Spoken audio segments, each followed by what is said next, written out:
Good evening. The San Dimas City Council meeting for August 13th will come to order. Please rise and repeat after me. I pledge allegiance to the flag of the United States of America and to the republic for which it stands, one nation, under God, indivisible, with liberty and justice for all.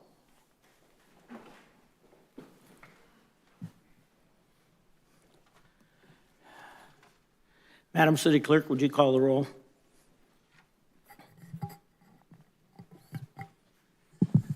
Councilmember Bertakos? Here. Mayor Pro Tem Nakano? Here. Councilmember Weber? Here. Mayor Bedar? Here. Record will reflect that there is a quorum with Councilmember Viana absent. Thank you. Excused absence. Excuse. Oral communications. Members of the audience are invited to address the City Council on any item on this agenda or not on this agenda. Public comments will not be taken during each individual agenda item except for public hearing items. Comments on public hearing items will be heard when that item is scheduled for discussion. Under the provisions of the Brown Act, the legislative body is prohibited from engaging in discussions on any item not appearing on the posted agenda. However, your concerns may be referred to as staff or set for discussion at a later date. Each speaker will be limited to speaking once for up to 3 minutes. Madam Clerk, do we have any speaker cards?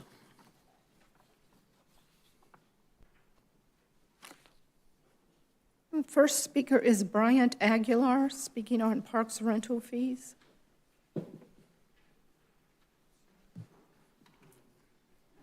Mr. Aguilar, right at the podium there. Thank you, sir.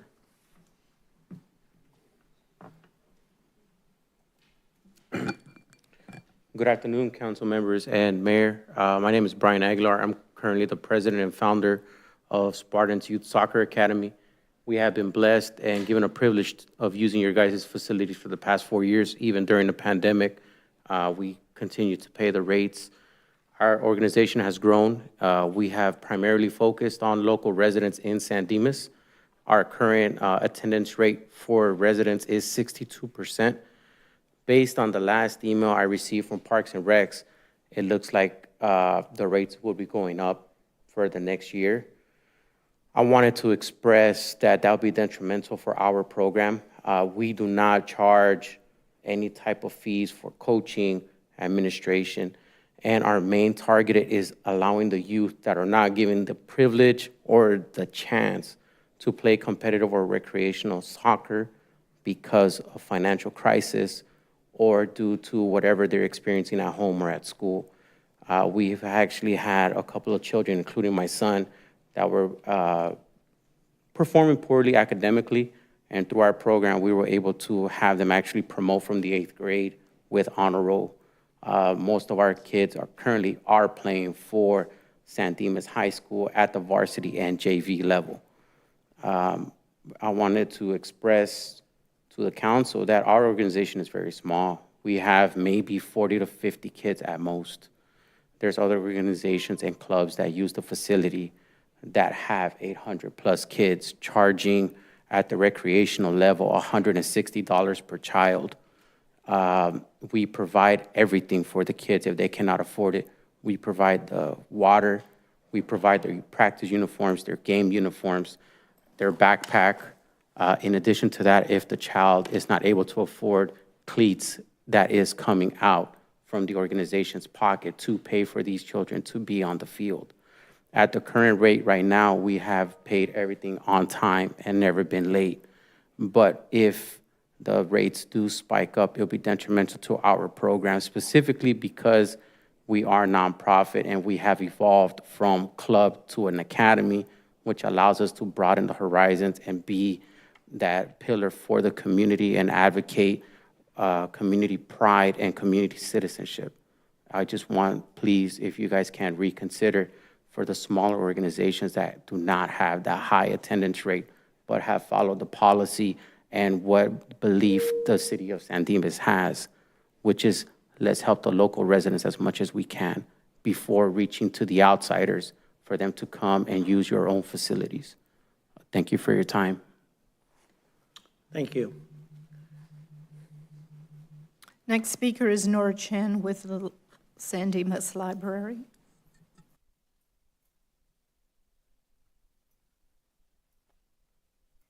Good evening, Mayor, City Council, staff. The library annual bookmark contest will begin next week on August 19, Monday. So kids from kindergarten to high school are invited to participate in this contest. This contest will encourage a love of books and reading while also promoting creativity, artistic expression, and community engagement. Each library will have 4 different age categories: kindergarten to second grade, third grade to fifth grade, 6th grade to 8th grade, and high schoolers.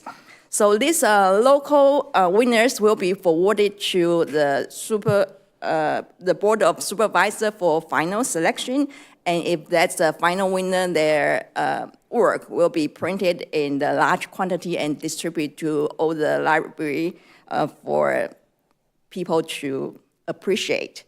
So please come to the library to pick up an entry form or download a copy from our website. The deadline for this contest will be October 5th. Thank you. Next speaker is Pete Lewis.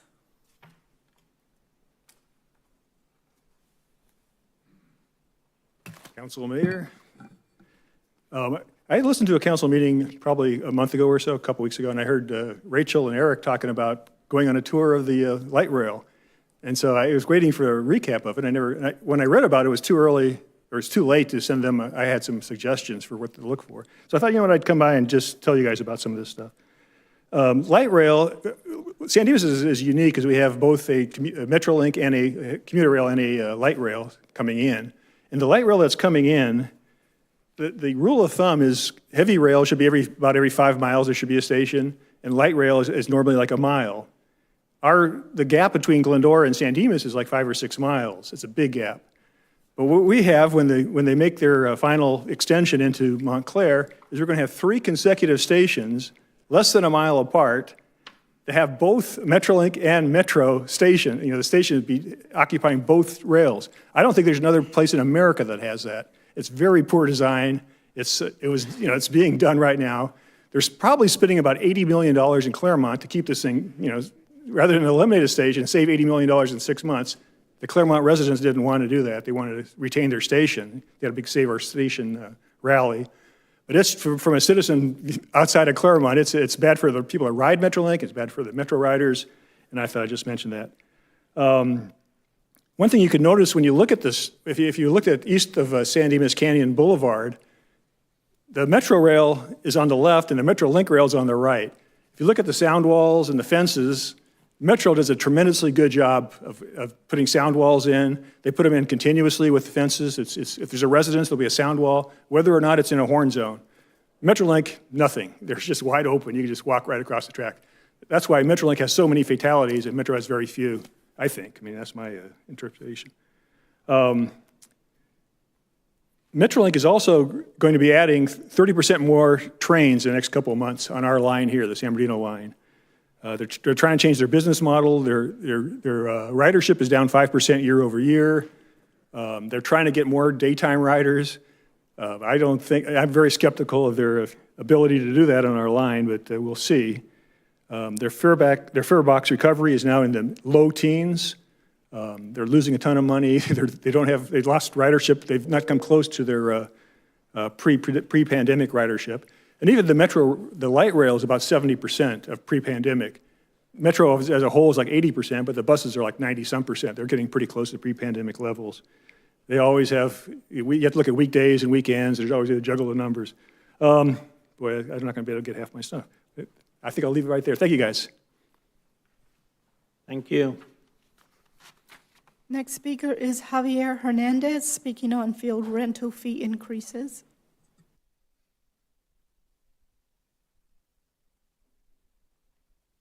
Hello, council members and mayor. I appreciate you guys taking the time. My name is Javier Hernandez. I am a San Dimas resident, and I also run a nonprofit baseball organization here in the city of San Dimas. The proposed rate increases is here what I'm to speak about. For us as a team, the two of the other coaches, including myself, are all San Dimas residents. Approximately 70% of our team are from San Dimas. We have kids that go to Gladstone, kids that go to Shoal, kids that are now going to go into 6th grade and going to be attending our schools here in the district. So we've always prided ourselves on being a local team, and with that has come costs that are very minimal so that people can afford to play at a more competitive level than, let's say, a Little League or other organizations that we have here in the city.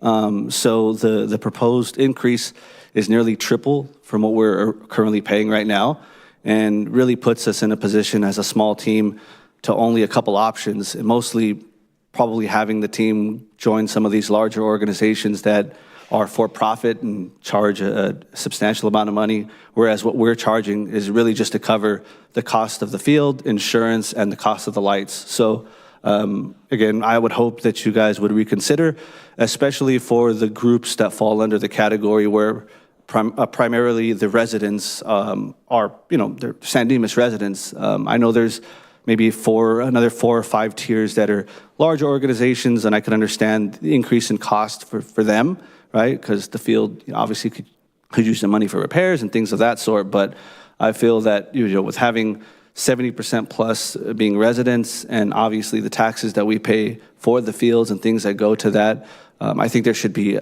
maybe an increase, but not going from where it's at now to what the proposal is. So again, I thank you guys for your time, and I hope you reconsider the increase, especially for the nonprofits that are residents, and obviously the school district as well. So appreciate your time. Thank you. Thank you, sir. Mayor, there are no more speaker cards. Anyone wishing to speak to the council at this time? Hearing none, we'll move on to the consent calendar, or seeing none, rather. All items on the consent calendar are considered to be routine and will be enacted by one motion unless a member of the city council requests a separate discussion. Mr. Mayor, I request item number 3 to be pulled for discussion. Okay. Anyone else wishing to pull an item? I'll entertain a motion on items 1, 2, 4, 5, 6, 7, 8, 9, 10, 11, and 12. I'll move approval. I'll second. All in favor? Aye. Aye. Opposed? Hearing none, motion carries 4-0. Mr. Nakano?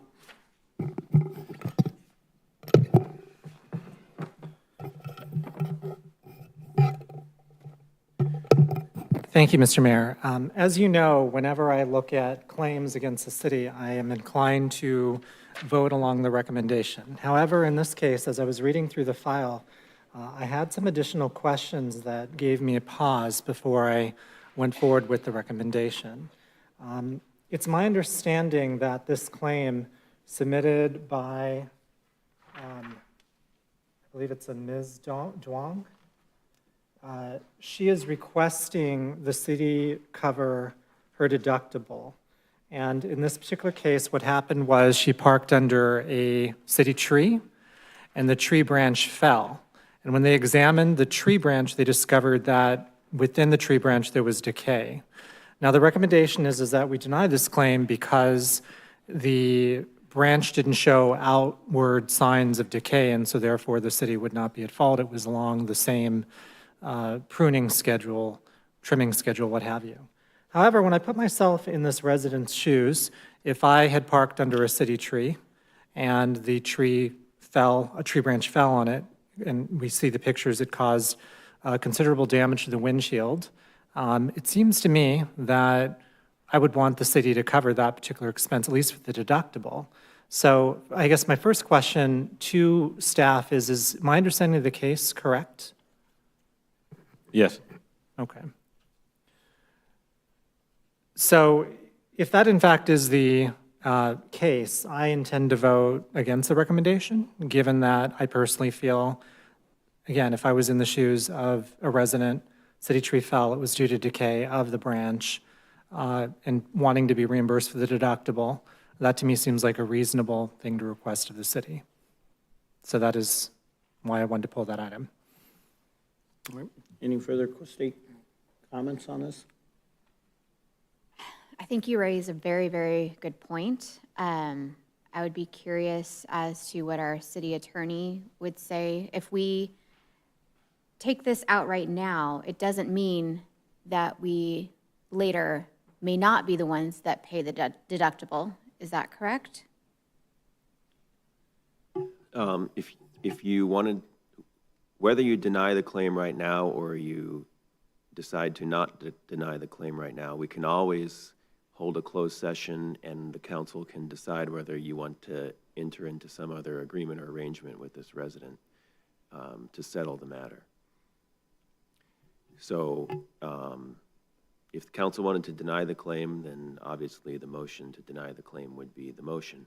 If you wanted to not deny the claim right now, but potentially discuss in closed session maybe paying the claim and maybe the legal risks involved with denying the claim, then you can continue the item and you can request a closed session about it. Okay. One quick question. I don't know if this would be more appropriately directed to a particular city staff member or for the city attorney, but is there any allegation from the claimant that there should have been some sort of knowledge on the city's behalf that this tree had internal damage that nobody could see? No, the city is actually on a 4-year cycle rotation for trees, which is a very good practice. The tree was last assessed in 2022 and did not show any indication that it needed work. And I know the attorney can speak to this, and it's no different than sidewalk issues, street issues. If the city doesn't have prior knowledge of a condition and that it failed to address it when it knew about it, it would then potentially be an exposure to the city. However, there's a philosophical question that pertains to this, as when we have a city asset like a tree that causes damage to a car, should we be stepping in and taking some level of action to alleviate the burden financially? We have to consider that we have thousands of trees in the city, and tree falls are typically considered acts of God. And so the city won't know that a branch is beginning to potentially be a fall hazard if it doesn't show it or isn't assessed. And so I think we're potentially opening up ourselves to a far larger conversation about if I trip and fall and it was a 1/4 inch as opposed to the standard of 1 inch, if the city didn't fix it and knew about it, we should be paying. There's a lot of other cases that we will be looking at potential liability. In fact, there's one case that's in here that was not a city property, that the claim is $1 million for damage that occurred in an accident. And so I think we can discuss this further in closed session if we want to talk about this specific case, but I think we have to also take into account that we are responsible for the taxpayers' purse. And when it comes to these assets, if we did our job correctly and an act of God occurred, that's what insurance is for on somebody's vehicle, that the city should not be necessarily having to pay every case or deductible if a tree branch fell when there was really no sign, we properly maintained it, and it was just an act of God.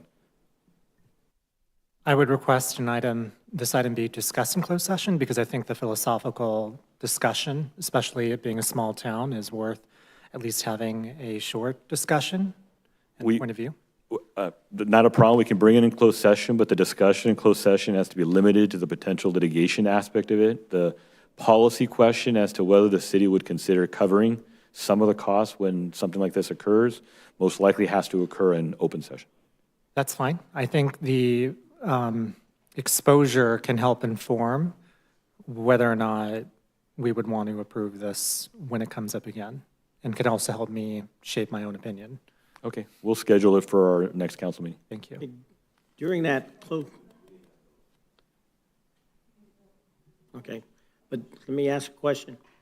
Is this, the closed session, is that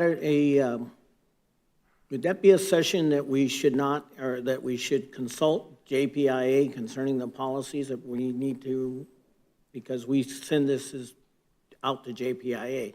No, the essential action of a council denying a claim is to reduce the time period for which that individual has the ability to sue the city. And it takes it from the typical 2-year period down to a 6-month period for them to be able to file suit if they believe wrongdoing occurred on the city. I don't see anything here that it constitutes negligence on the side of the city. Our recommendation is the same recommendation the JPIA had, would be to deny the claim. That would not forestall this individual from potentially considering litigation. And if they did, definitely would be an item that we would be discussing in closed session if it was a case that we would need to consider. All right, all in favor of continuing this matter to a closed session matter? Aye. All opposed? No. I No. oppose. Motion to deny, to continue just to a closed session matter. If I may, the maker of the motion was whom? And the second was by? Nobody. There was no second. So that would Motion die failed. for lack of a second. Yeah, and I don't mind having a larger discussion about policy or the way we handle these, but I think just procedurally speaking, we're kind of putting the cart before the horse if we were to have that larger discussion at some other date. And I think because we're talking about the policy, if we had some latitude to have a broader conversation, because I think other aspects of what we should be talking about are street trees that end up being a park strip. State of California indicated that if a city has an ordinance that makes the liability for those street tree a residence responsibility, that liability would fall to a residence. We have that ordinance in place here. Yet there are times that we have covered the cost of some damage if it's caused by the tree. So I think there's a grander discussion we can have that's more than just a tree branch. It could be sidewalks, it could be park strips, it could be trees. So we can have that broader conversation if that's the desire of the council. Okay, I'll entertain a motion on item number 3, I will consent calendar. move approval of item 3. Second. I have a motion and second. Any discussion? All in favor? Aye. Opposed? No. Okay, motion carries 3-1 with Councilman Nakano opposing. Since we are talking about it, is there a desire by the council to discuss this in another future open session? I believe so. Okay, That would come up at the end, though, where I'd request an item to be added to the future agenda. we could, but since we're already discussing Yeah, I that would request, request that if- it looks like there's I'll majority support that. council would support that. Absolutely. Okay, so we'll schedule that. Okay.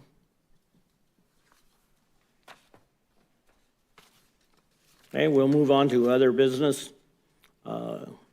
Item number 1, adopt a resolution 2024-61, approving changes in the city field allocation policy and establish a no-show policy that would impose a fee on sports user groups and reserved ball fields through the city's field allocation process, but do not use them, and modify a cancellation policy to allow sports user groups to cancel a scheduled field use within 5 days in advance.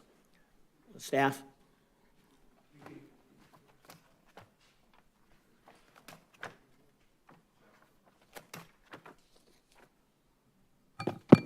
Thank you, Mr. Mayor, members of council. I'm Scott Wasserman, Director of Parks and Recreation. This presentation will actually be presented this evening by Recreation Manager Jay Jones. Before I turn Jay loose, I wanted to give a little context to the conversation. In the very near future, staff will be meeting with the City Council, likely in a special study session, to go through the field allocation policy with a fine-tooth comb. That will naturally be a very broad discussion. Tonight's discussion that Jay is going to initiate really has to do with a specific, we're looking at some policies that we think are inhibiting our ability to allocate all of the fields. For example, typically when we allocate the fields, when we're done, we have 100% of the fields allocated. Every field should be used. What we're finding is that we have a real problem with organizations reserving a lot of excess fields and then not using them, not calling the city to council, which means that those fields go vacant. So we think that we have a response to this, and I'm going to go ahead and turn it over to Recreation Manager Jay Jones. Good evening, Mayor and City Council. I'm going to throw up a PowerPoint here and discuss a few items in regards to the update. I'll give you a short background on the situation. Currently, we have 14 rentable fields that we use and rent out 2 seasons out of the year, in spring and in fall, for 4 months at a time, with 2 months breaks in between each season. We usually anywhere, depending on the season, have anywhere between 11 and 21 user groups that use the fields. We have 6 priority groupings that go from Group 1, which is the city, Group 2, which is BUSD, and then Group 3 gets into residents that have 51% or more occupancy on the team and are a nonprofit group, 501c3. And then Group 4 goes to non-residents with the 501c3. Group 5 goes to travel ball, which means you have tryouts and selective. They're also 501c3. And then Group 6 goes to any non-resident, any other group. So just to give a brief history on that. As far as the field allocation policy, was established in 2019, and it was mainly used to fully utilize fields to San Dimas-based community groups. In the past few years, about once every year and a half, we update it with either an amendment or some type of new policy. We're trying to do this as we go, and we meet with the teams and we listen to them and we try to be as fair as possible. The analysis of this is 95% to 100% of the utilizations achieved after we issue the permits. So that means we have a very good rate of booking out all the fields. The issue comes when we have excessive no-shows and changes after allocations have been completed, which leads to a lot of daily changes. To give you an idea of the daily change rate, in spring of 2024, between February and May, we had 100 changes. To put that in a little bit, of those 100 that we got called in and we had good communication on, we also had 42 no-shows, no calls, out of 66 working days. That does not include 24 days of weekends where we didn't have staff on site. So that number is probably higher than what we have on record.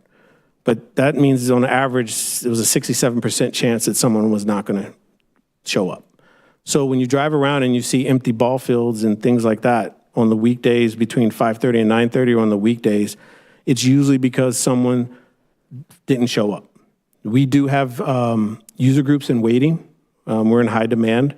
And if we're given enough time, we can allocate those fields to the people that are on the wait list. Is that why you're asking for 5 days? Yeah, so right now, this perfect segue, Mr. Mayor. The current cancellation policy has it at 10 days. So what we thought would be fair is to decrease that to 5 days to give them a more reasonable time to, hey, let us know, because it's kind of hard to see literally 2 weeks in advance if they're not going to be able to do something. So the 5 days allows them to have more flexibility. And I'll go into the next one so you can see more of. Let me just ask one more question. Sure can. Okay, are the fields that we're talking about, do they include the Little League fields in Marjan Park? If you're talking specifically about Marchant and the time that Little League has it, no, they've been pretty consistent about their calling.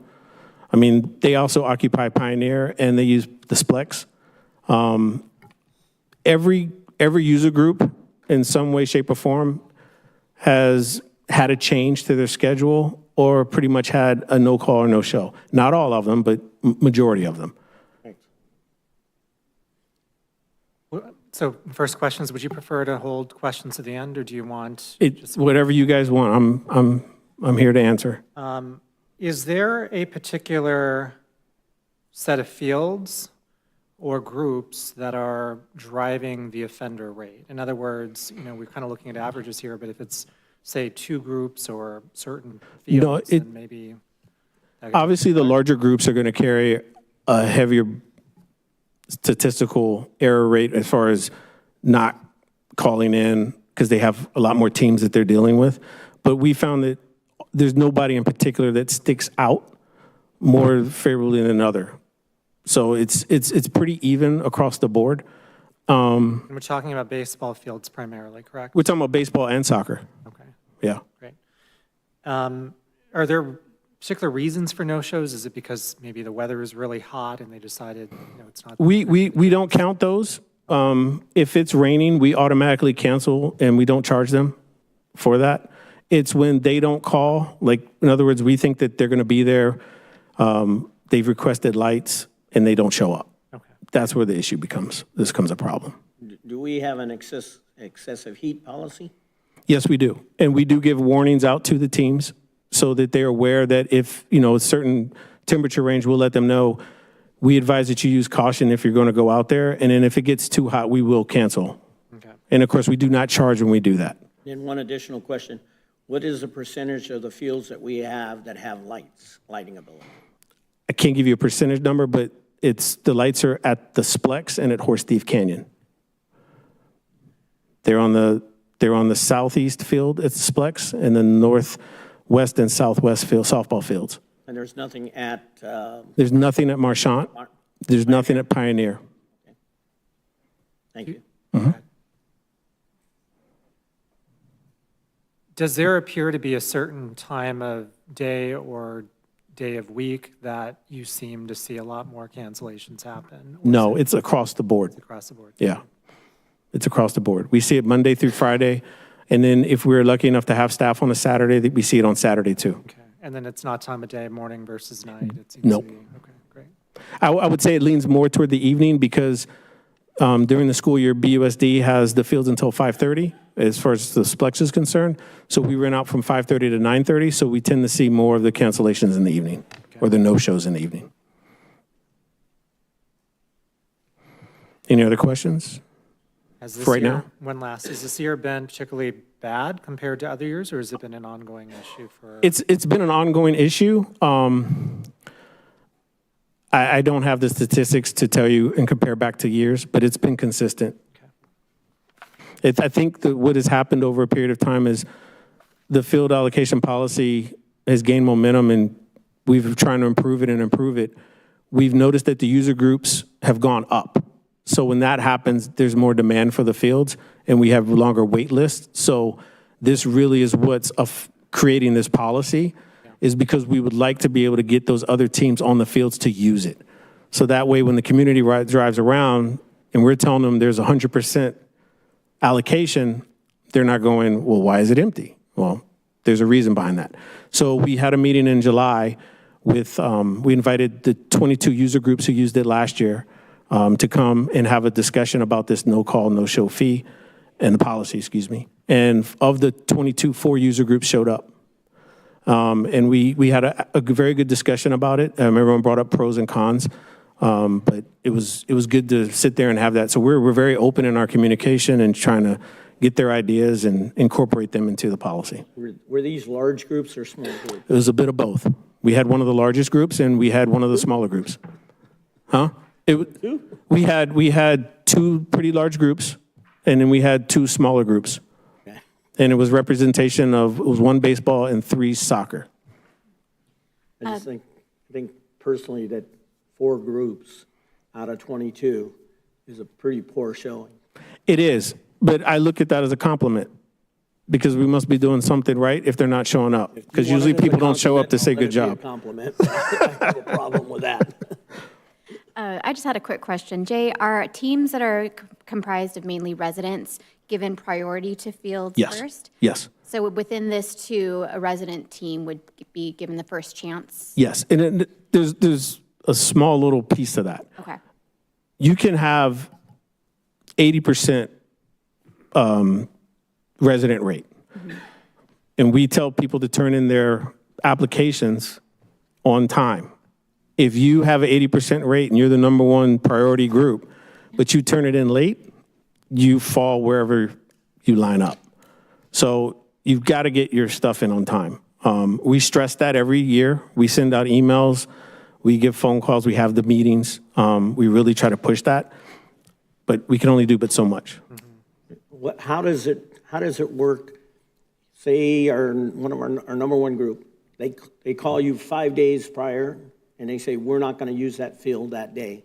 How do you choose who to contact to say, hey, that field's open if you want it? do we have a staff member that's Yes. dealing with this daily? Yeah, we have a specialist who specializes just in field allocation, and she has a list that's prioritized based on the user groups and the time of turning in the application. So that is set forth from day one, and that we go by that. So if there's 3 groups on the wait list, she'll call the first group. If they don't want the field, we'll go to the next one. So we try to fill it. We don't always get that communication, though, that they're not going to be there. Thank you. One question for me, and that's, you were talking about how reducing the refund policy to 5 days from 10 would allow some more flexibility. I think that's reasonable. But for the same reason, do we think that that 5 days is going to be sufficient for people on the backup list to actually be able to utilize the fields? Because again, it is somewhat short notice. It is, but usually the teams that are looking for fields need the fields. I look at it from a standpoint of you've got a few teams that pretty much get everything they want. And then you have some teams, not when I say everything, I'm talking about like 80% success rate. You have other teams that are going to other municipalities, grabbing anything they can get. And if they have big pockets of not having practices. So if we're able to offer something, they will jump on that chance if given it. Okay, great. It's good to hear. One additional question. We have the community park right here, okay? I've noted occasionally that it looks like a pickup team, but it's a regular team. You can tell by just the way you came out with all the deals. And then, you know, their theory is, I'm a resident here, and I got 20 kids that are just my next door neighbors. But the reality is it is a pickup. It's a place because they can't find a field anywhere. Do we allow that, or, I mean, I don't want somebody running around. I know exactly the group you're talking about, and we have spoken to them several times. And that happens quite frequently. And when we have staff go around, what we call an organized practice is if we see a group of 7 or more people, what looks like a coach, and they're having an organized, looks like practice, we will approach them and tell them about the field allocation policy. We will let them know. If it's a father outside with 3 boys, 2 of them are neighbors and his son, enjoy it. That's what they're there for. Okay. Any further questions? You have, I imagine you got a lot to go through. Well, yeah, actually, this is the last page. Okay. Okay. So this right here is just kind of defining what the no-call, no-show policy would be. And when it comes down to the offenses, what the first offense would be a $30 fine with a warning, and you have to pay the field use fees for that day. The second offense would be a $60 fine with a written notice, and of course paying the field use fees. And the third offense would be a $90 fine and a director's discretion for penalty moving forward and field use fees. The director's discretion for the penalty is not limited. It includes but not limited to a revoked permit for the season, suspension of permit, a significant fine, or a demotion of priority group for the following season. And who determines the significant fine? The director at this point is who we have down to determine that. We found that in the past, we have tried to communicate with teams to ask them to communicate to us and to give us the opportunity to fix a situation. We found that when we put down penalties or fines, then that communication suddenly picks up. It's unfortunate, but this is where we're at. And then I take it that that the second part of this presentation is going to deal with the field use fees. Okay, so are we talking about the fees? I am not here to discuss the fees. I'm just here to talk about this one policy that we want to add to the field allocation policy. Okay. I have a question in terms of implementation. So say an organization has the use of 3 fields in a weekend, or even on one day. 3 of their teams cancel for whatever reason. So would that count as a first, second, or third offense, or? No, no, you mean they're all part of the same group? Yeah, so is it No. applied at the, like, league level? Is it apply, I'm just trying to No, understand how it would be applies to the organization. So applies to the organization. The team organization? Because if, for instance, if you had an organization that had 10 teams in the organization, and they don't show up for one of the fields, which includes 5 of their teams, we're penalizing for that use, not the individual teams. It's the organizations get penalized for one no-show. Got it, okay. Yeah. Even though they may have missed multiple. Yeah, because we look at it as you're using one field, so we could have allocated that field to somebody else, other user groups. Are there situations where they're booking multiple fields, and then in that case? Yes. it would- Okay, so then in that case, they're booking multiple fields, you have teams not show up to those fields, that would count as the first, second, third. Yes, if they had 3 fields and they did not occupy any of those 3 fields, then yes. Okay, yeah, thank you. I'm trying to understand how it would be implemented. Yeah, I think that in a situation like that, we would obviously be a little more sensitive to the fact that they would technically be their first warning for all 3, and then we would have to have a discussion about it. I don't think we would go from 0 to 100 and charge them for the 3rd offense and have the director ready to punish them severely, because that technically would be their first warning.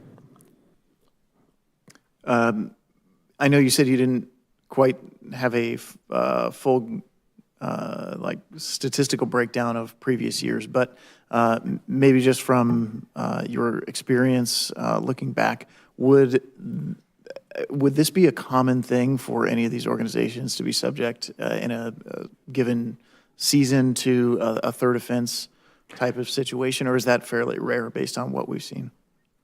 I would hope it'd be fairly rare. People have been pretty responsive.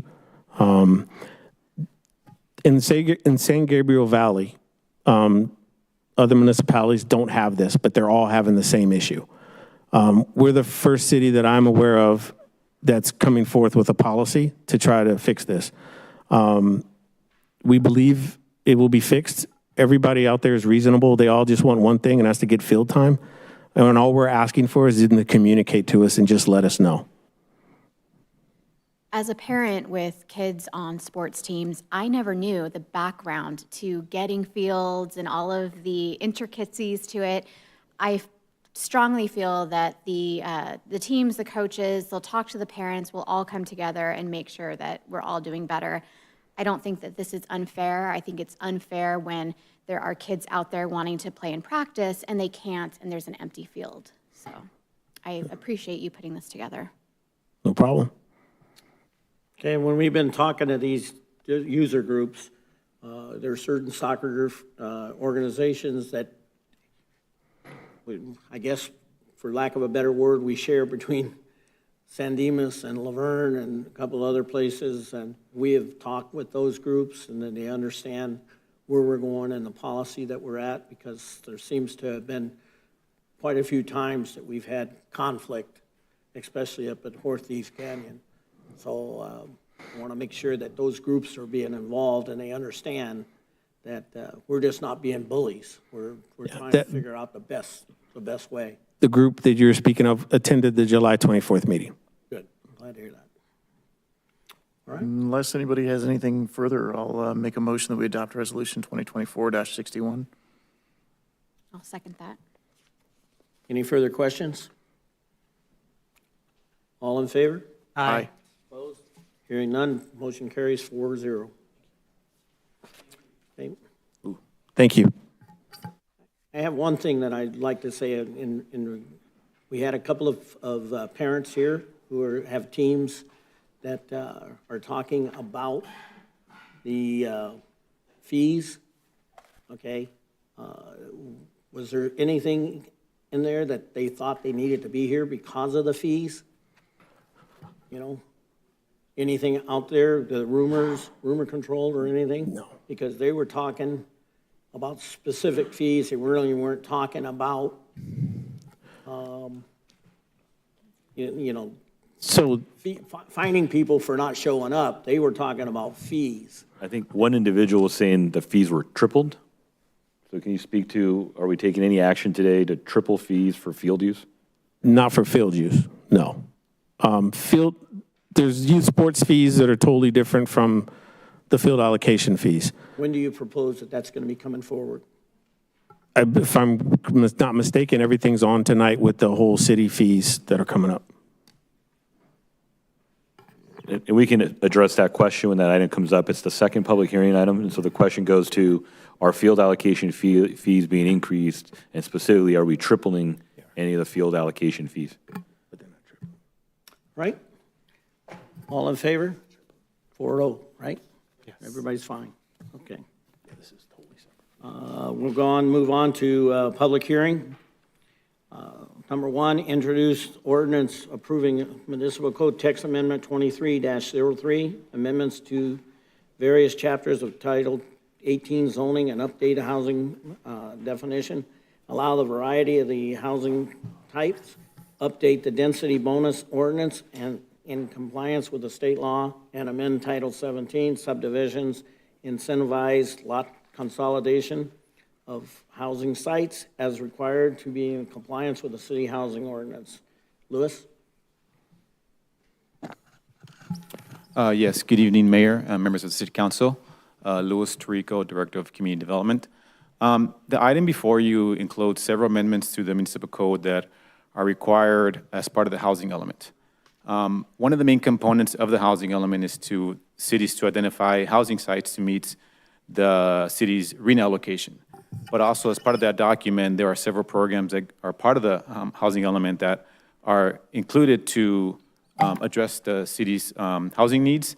And also, the state uses this as an opportunity to look at the city's municipal codes and require any amendments that are needed to ensure that the current code is in compliance with state law. So the amendments tonight are specifically doing that. So these were part of the housing element that was approved by the city 2 years ago, certified by the state as well. And they will be addressing 5 of the housing programs in the housing element. And again, so these items are required to be in compliance with the housing element and with the state law. With that, I'll let Marco Espinoza, our planning manager, give you more details on that. Thank you. Good evening, Mayor and City Council members. The housing element, which is a component of the San Dimas General Plan, and is required to be updated every 8 years to the plan for the existing and projected housing needs. The current housing element, which covers the year 2021 through 2029, was reviewed by the Planning Commission and the City Council in September 2022, and subsequently certified by the California State Department of Housing and Development, HCD, in October of 2022. The housing element contains certain information on the housing needs of the community, including the needs of lower income households, the unhoused, and people with disabilities, seniors, and other groups. The majority of these needs are determined through the Regional Housing Need Assessment, commonly referred to as ARENA. In this housing cycle, 1,248 housing units were allocated to San Dimas. The housing element also establishes the goals, objectives, and policies that are the foundation of the city's housing strategy for the next planning period. The housing element also includes a list of housing programs that defines the specific actions the city will undertake during the 8-year planning period to achieve the stated goals and policies in the housing element. The city's approved housing element includes a total of 27 housing programs, which are in your packet as attachment number 2, and also are required to be completed in various points within the 8-year planning period.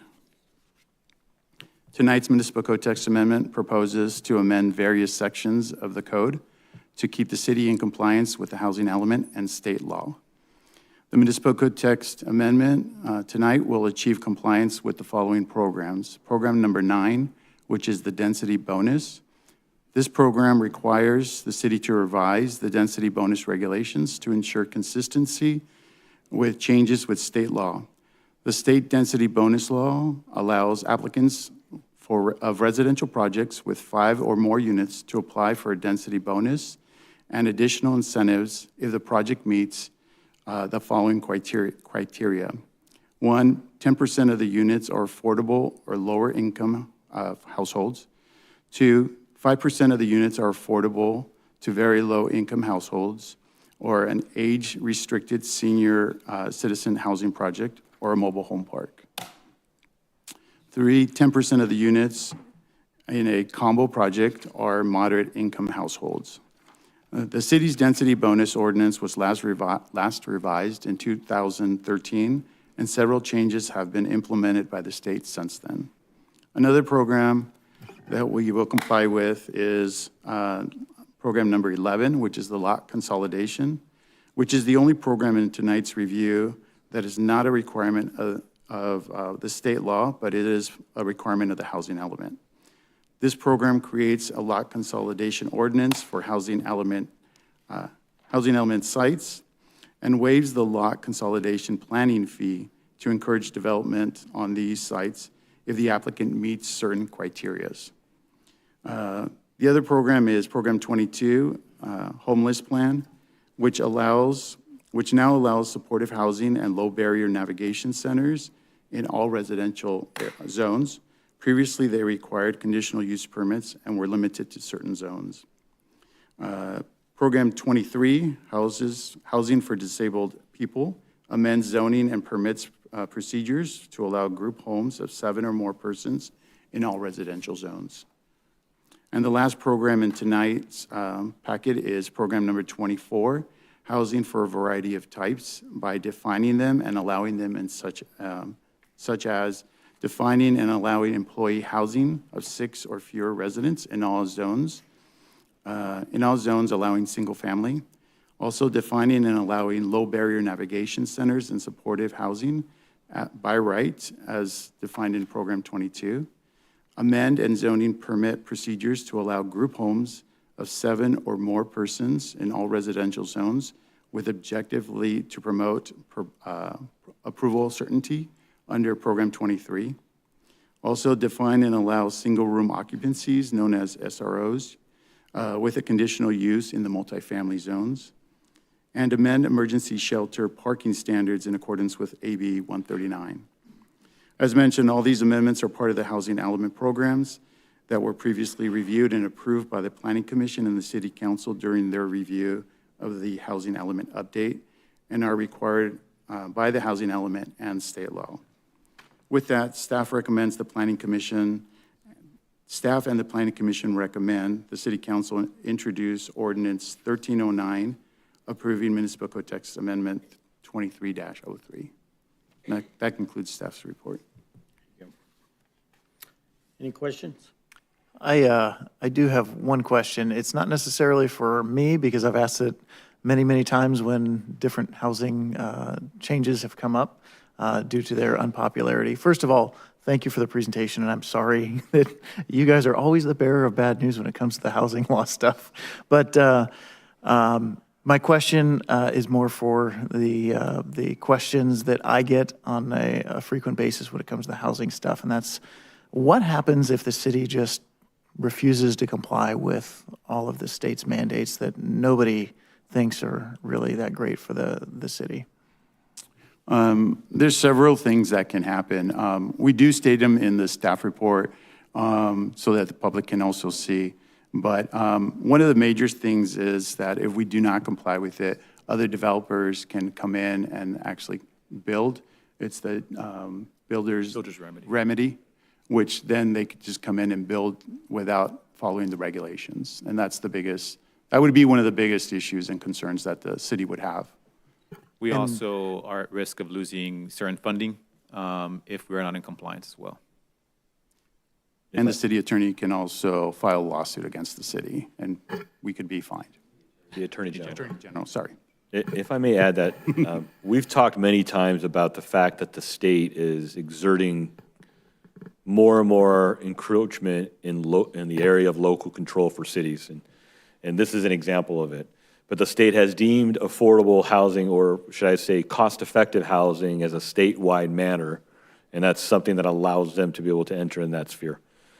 When we did our last housing element, the real threat was if we didn't meet the October 15th deadline, we would be subject to a developer submitting a plan that could far be out of the whack of what we normally would approve, and we would have very limited recourse to be able to define, work with, and change that project to be more consistent with the type of projects we would want in the city. As it pertains, a number of cities, a lot of cities, had not met that housing element deadline and ended up with projects that were builder's remedy projects would be nowhere near what they would have approved. And for us, we were literally 24 hours away from the deadline when the state said, well, you're either going to agree to this or we're not approving your housing element, which means we would be one of those cities, and we had to grin and bear it and approve that housing element.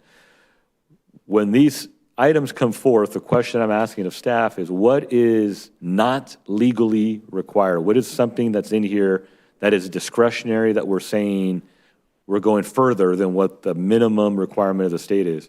And I think staff spoke to that. It's the lot consolidation item that is actually in the housing element, not necessarily a state law requirement.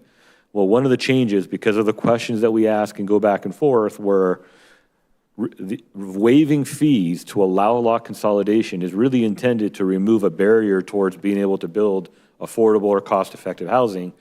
The question I had is if our fee is $2,000 to $4,000, I have a hard time believing that 10 parcels combining at a cost of $4,000 would be a barrier. So one of the criteria you will notice that we added here, and it's on page 541 of the PDF document in the ordinance, is that the applicant shall submit documentation to be evaluated by city staff that demonstrates that the fee is a material barrier to the development of the housing site. So while we agree we want to not put unnecessary barriers, we just don't want to give a pass to let taxpayers subsidize a developer's project unless it truly is a barrier, in which case, yes, we'll open the field to try to allow that to occur. So I just wanted to highlight that staff actually did take affirmative approaches to try to minimize just granting carte blanche to some of these developments. Thank you. Any further questions? I actually have a question on Program 22. I'm just wondering if this is something that's discretionary or not. So for the low barrier navigation center, it stated that it needs to be 300 feet away from a school or another low barrier navigation center. Is that 300 feet something that the state has put forward, or is that something that we have a hand in? Because I don't think that's very far. So that's actually, so the state required cities to allow these by right in the zones that we talked about in the staff report, which are mixed-use zones and commercial zones that allow residential. We, in communications with our city attorney's office, implemented and created these standards to further, as Chris was saying, not necessarily push back, but if we're going to be forced to allow certain uses, we want to make sure that there's protections in place for the community. That 300-foot radius was discussed with the city attorney, and that was the recommended distance buffer, safe buffer, that could potentially hold up in court if you were challenged. I see. I was considering parking with schools and things like that, and I know like we can't demand a parking space for everybody there, and we don't even know if they need it or not. But I was just imagining a lot of congestion happening around our schools if we were to have many of these. So I wouldn't be opposed to it being more than 300 feet, but I trust that the city attorney puts us in the right direction. Further? Yes, I have a question. Lewis, I had a question regarding the Exhibit A.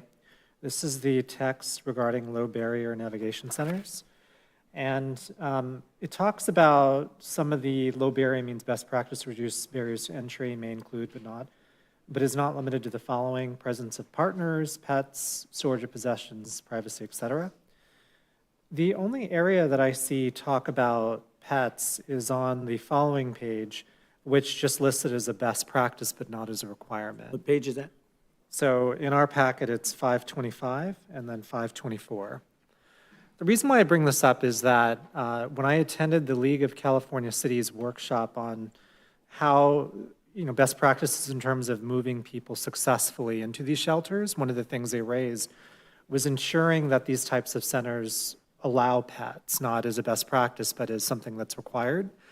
And the reason why is because when you are trying to move somebody into supportive housing and then they have to choose between moving into housing or giving up their pet, which in many cases might be the only thing that they really have of value that they care about, they're many times are going to choose the pet over moving into shelters. And so I wondered, did we want to consider making it a requirement that pets are allowed to ensure that we're reducing the friction as much as possible? Should one of these things ever be in our city, we're not, we're making sure that the utilization of it is going to be maximized? Yes, we can certainly add that as a requirement as part of their operational standards. We can certainly do that. It's listed as, like you mentioned, it is listed as a best practice, so we can further strengthen that and actually list it as a requirement. So unless the city attorney has any concerns with that, I think we can do that. Can I just make a comment? They still need to comply with our ordinance for the amount of pets you can keep in a residential zone, or would they be exempt for that? They'd still need to comply with that unless there was an ADA reasonable accommodation that they requested for an exception, but in general, they'd still need to comply with the ordinance. Okay, we could add that additional language too. Right. And I might also recommend then for storage of items, that was not a issue that was addressed at League of California Cities. However, I would imagine that this would also be another barrier if it was just simply a best practice rather than a requirement. Can I just add to the pets, I would want to make sure that the pets were spayed, neutered, vaccinated. I wouldn't want a ton of pets going into one house and creating chaos. If we're going to say that it has to be allowed, I would want to make sure that it remains safe. Yeah, and let me just ask a question of staff, because I think we may be misinterpreting. My understanding of my read here is that in a low barrier navigation center, that are to utilize best practices that remove barriers for folks to entry, correct? Yes. So when we're specifying pets, storage of property, and the 4 items that are there, it's not to restrict those. It's to not allow those restrictions on that to be a barrier to it. I think when we get into starting to talk about the standards, we have code sections that do apply in some cases, but realistically, it would be the county or some other grander entity that's constructing or putting this in our community, whose mission is most likely focused on providing access for these at-risk populations. And I don't suspect that they would be entering into parameters that are onerous to keep the population they're trying to serve from being there. I think if the council is saying we want to add on restrictions, not restrictions, requirements that force a low barrier navigation center to open the criteria to enhance the type of folks that are come here, that is anathema to the argument that the council has made in the past about local control. We're being told you shall allow a low barrier navigation center in the following manners. Not that the council's saying we want to allow it in the specific manners. We're being told we will, and that you must implement best practices to avoid barriers. And so I think if you take it a step further, it's just not going to be consistent with the direction you've taken in the past. So I just wanted to highlight that. Councilmember Nakano, is it your concern that somebody would come with a pet and maybe there's not room, or they would get a no? Is that your concern? Yeah, my concern is that if we just simply have it as a best practice, which doesn't really, it's not a requirement, and you do have a shelter of some sort, and they have, they decide not to allow pets, then what we're doing is we're making it more difficult to make use of that shelter. And pets was one of the things that was talked about extensively in that workshop as being a barrier, because you are forcing someone who may need help, who may want help, to choose between their pet, in many cases they consider it a family member, and getting the help that they need. So that's a concern. Do we have a definition of a pet? Yeah, I was going to raise that same issue, Mayor, because if you require these facilities to allow pets and you don't limit it to maybe dogs and cats, and it could actually be a hindrance to allowing these facilities to even exist. Yeah, I mean, I think my vision would be dogs, cats. It wouldn't be something like an alligator or something of that sort, If I may, we're contemplating what could potentially be the barrier to a facility that's not yet existent in the city, for which there are restrictions already in place about what parameters you can put on there. And so we're not in a position to say, I have a pet snake and that's my best friend in the world and I'm unhoused and now I can't actually get into the facility because they restrict snakes. The actual developer that's building this or the governmental agency that's building that should have the ability to determine what those parameters are. And if we believe that the parameters that they have are disruptive to the mission of access or disruptive to the quality of life in our community, to the extent that the law would allow, we can then modify the code and add in those parameters that are there. I think right now, if we start to go and now parse through this and start to define what type of animals, how many animals, what does the potbelly pig that just passed away, does that qualify? I think let's implement the mandatory language that the code requires. And when this facility does come to fruition, if we believe it's somewhat detrimental in some way, then let's address the actual parameters then. Okay, that's a fair recommendation. We can go down the rabbit hole, no pun intended, but I had to say it. Bet rabbit. Yeah. All right. We'll open up the public hearing at this time. Seeing no one rushing up here, we'll close the public hearing, bring it back to the council. Comments? I mean, this is never a fun one. It's never fun to vote on something that the state's taken away all of our local control. But the best practice is to do what's best for San Dimas, and I don't want to open us up to bigger problems or developers coming in and doing things that we don't find to be in the San Dimas way. So my vote will reflect what's better for us long-term future. But I am disappointed in the lack of local control that we have. Yeah, I think that's a reoccurring theme. It seems more and more of these changes are coming down to the council. It's filtered its way through staff and through the planning commissions and everybody that it needs to get through to come to us. And it's, like you said, it's disappointing that the city can't exercise the control that we once had. And, you know, the grander goal of creating affordable housing in the state, I don't know that any of these really even accomplish that. You know, it creates something, and I just don't know that it's the solution to the problem that they're seeking to fix. So when we have the proverbial gun to our head from the state, it's a very unfortunate position for us to be in. Have something? No. I'll entertain a motion. So moved. Second. Any further comments? All in favor? Aye. Opposed? Hearing none, motion carries 4-0. And just to confirm, the motion was by Councilmember Nakano, or Mayor Pro Tem Nakano, and Councilmember Protakos.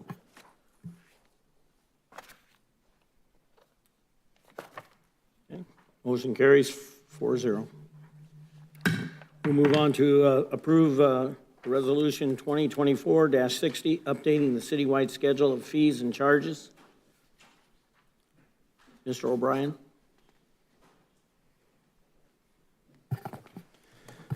Good evening, Honorable Mayor, members of the City Council, and members of our community. I'm Michael O'Brien, Administrative Services Director. I appreciate the opportunity to speak with you this evening regarding the proposed updates to our citywide schedule of fees and charges as outlined in Resolution 2024-60. As we all know, the cost of providing essential services in our city, whether it be public safety, infrastructure maintenance, or recreational programs, continues to rise. These increases are driven by factors largely beyond our control, such as rising labor costs, material expenses, and general inflation. This reality has made it necessary for the city to consider adjustments to our fee schedule to ensure we can continue to deliver the high-quality services our residents and businesses rely on. I want to acknowledge that any increase in fees can be challenging, both for our businesses and for the members of our public. We are mindful of the economic pressures everyone is facing. However, these fees adjustments are not made lightly. They are critical for enabling the city to absorb the increasing costs of service delivery without compromising the quality of or availability of those services. For instance, the fees related to the park and recreation programs are being adjusted to reflect the increased costs we are incurring for program supplies and vendor services. These adjustments, while modest, are necessary to ensure that we can continue offering these valuable community services without increasing deficits that could lead to service cuts in the future. Similarly, business license and building permit fees are proposed to increase by 4%, which align with the March-to-March CPI, which were approved by resolution. This adjustment is projected to generate an additional $63,000, which is vital to maintaining the broad array of city services that our businesses and residents benefit from every day. In the Public Works Department, fees are being adjusted to better reflect the actual costs of services provided, making adjustments for increases to engineering reviews and staff time, which will accurately capture the real costs associated with specific services. These charges will ensure that developers and other stakeholders are charged in a manner that is fair and proportionate to the services they receive. In closing, I want to emphasize that these fee increases are not just about keeping pace with rising costs. They're about preserving the quality of life in San Dimas. By ensuring our fees are aligned with the current economic realities, we can continue to provide the services that make our city a great place to live, work, and do business. Thank you for your attention. I'm happy to answer any questions. I did want to note, I'm not exactly sure what the service fee or the field rental fee that was being discussed, but I ran through the current adopted resolution and what's being proposed, and I did not see any changes to the sports field rental fees, and I definitely didn't see a triple increase to anything. So without more specifics, I'm not sure exactly what they were referring to. If I may, Mr. Mayor, I too went through that. There are some changes that are not reflected in the staff report, so I would like to go through them if possible. If you turn to page 640 of the staff report, we start towards the bottom with sports field rentals with lights, group 2. And so I'm not going to talk about the ones that have any changes. I'm just going to highlight ones that look like they're changes. 640? 640. We start at the bottom. There's 5 set of fees there. There are no changes. On the next page, we have the first line is sports field rental field prep, group 3. The current fee is $75. It is slated to go down to $65. A little ways further below, we get to sports field rental field prep, group 4. It is currently $65 and is slated to go up to $75. That's a $10 increase. We then look down further. There are a number of fees that are not changing, and then we go back to sports field rental field prep, group 5. That is currently $65 and is going up to $75. And then as I continue to go down, now that I'm searching for ones that I had not seen before, sports field rental groups 3, 4, and 5 cancellation fee is going from $10 to $20. And that, I think, is it when it comes to field rentals. It was cancellation fees going from $10 to $20? Correct. Okay, well, what's the difference between what we just passed that said 30, 60, 90 for canceling? Or no-shows, or just canceling? I believe that's for the no-shows, not a cancellation. Okay.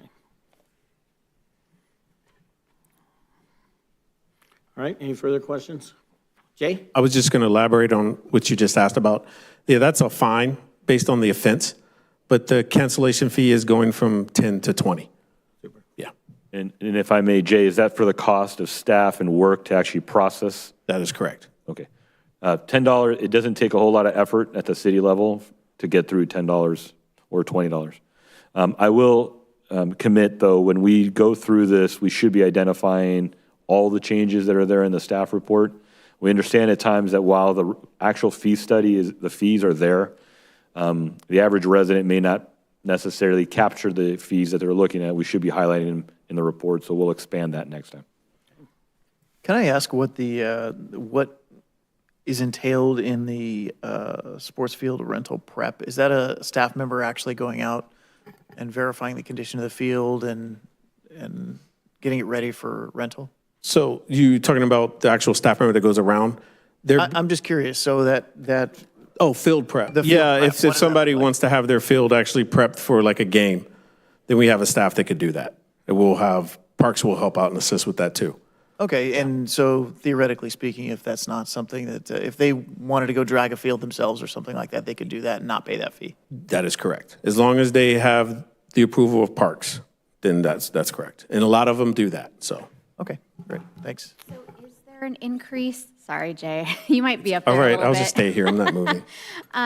Is there an increase then for teams that are resident-based nonprofit going on here? So I don't think it's actually in the current one. I think it was something that was actually in the one that was approved last year. Okay.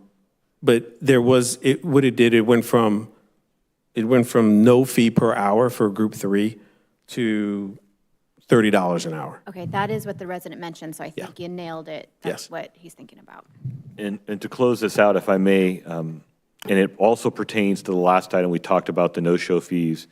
We had a group come before the council a while ago that talked about concerns that they were not getting fields in our city.